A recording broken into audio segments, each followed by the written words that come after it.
श्री सूत जी बोले, शौनक सुनो, मैं तुम्हारे सामने एक अन्य गोपनीय कथा का वर्णन करूंगा, क्योंकि तुम शिव भक्तों में अग्रगण्य व वेदवेत्ताओं में श्रेष्ठ हो।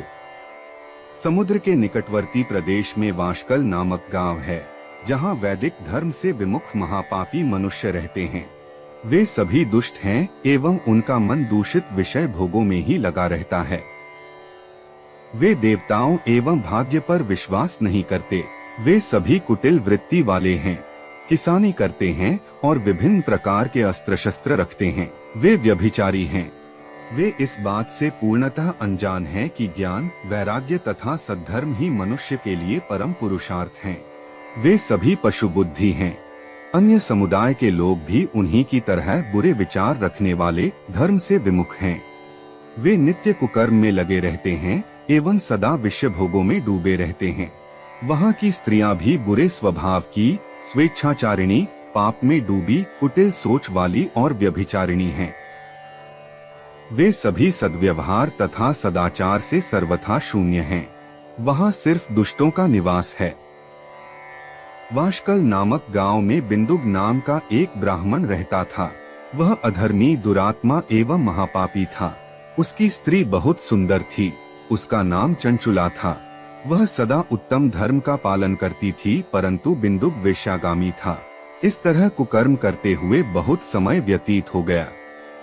उसकी स्त्री काम से पीड़ित होने पर भी स्वधर्मनाश के भय से क्लेश सहकर भी काफी समय तक धर्म भ्रष्ट नहीं हुई, परंतु आगे चलकर वह भी अपने दुराचारी पति के आचरण से प्रभावित होकर दुराचारिणी और अपने धर्म से विमुख हो गई।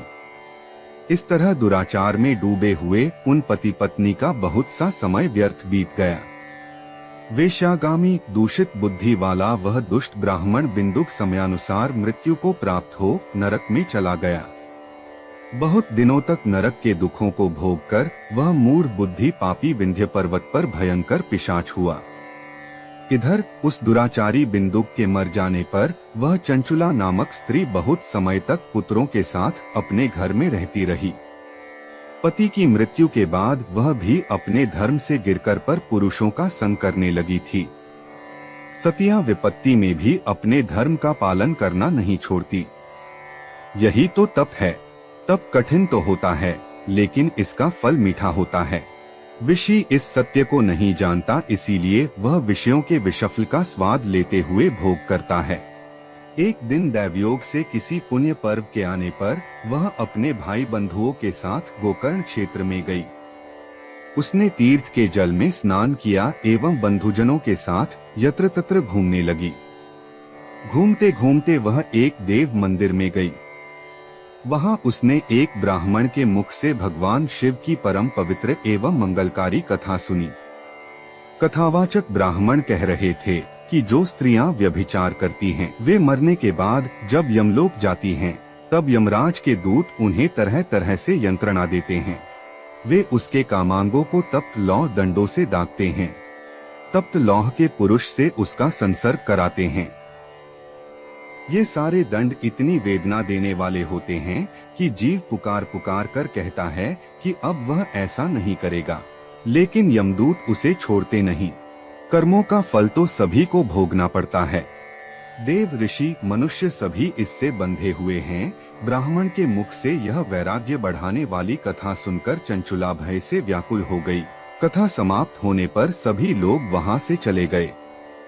तब कथा बांचने वाले ब्राह्मण देवता से चंचुला ने कहा, हे ब्राह्मण, धर्म को न जानने के कारण मेरे द्वारा बहुत बड़ा दुराचार हुआ है। स्वामी, मेरे ऊपर कृपा कर मेरा उद्धार कीजिए। आपके प्रवचन को सुनकर मुझे